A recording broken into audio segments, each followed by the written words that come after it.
I did problem 7.15, and the problem states, suppose that 20% of all homeowners in an earthquake-prone area of California are insured against earthquake damage. 4 homeowners are selected at random. Let X denote the number among the 4 who have earthquake insurance. In problem A, it says find the probability distribution of X.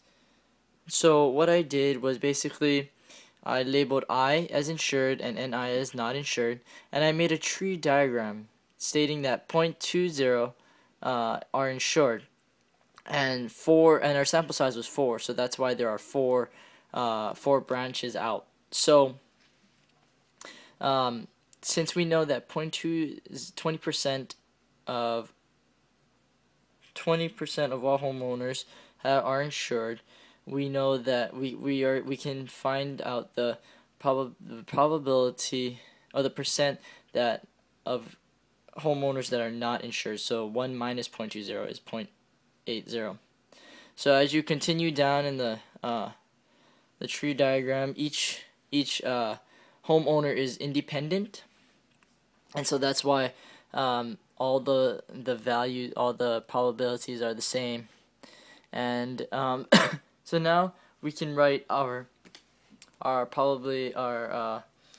distribution, our probability distribution of X.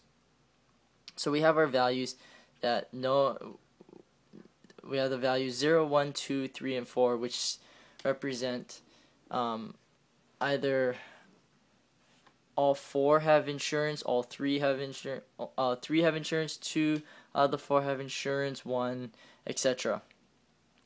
As you can see, I found my coefficients based upon Pascal's triangle. Since there were 5 values, the line that represented the 5 value one is 1, 4, 6, 4, 1. And so and as you can see, the probability of the homeowners having the probability that none of the homeowners have insurance is 0.4096. The probability that one homeowner has insurance is 0.4096. The probability that 2 have insurance is 0.1536. 3 is 0.0256, and the probability that 4 homeowners have insurance is 0.0016. B asks what is the most likely value of X.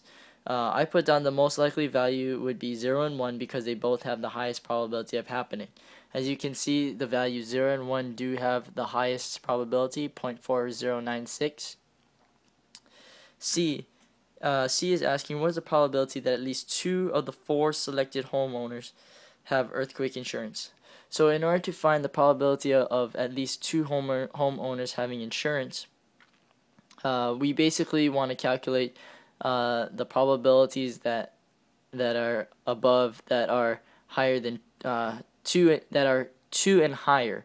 So the one way I did it was because since probability everything equals to 1, I subtracted the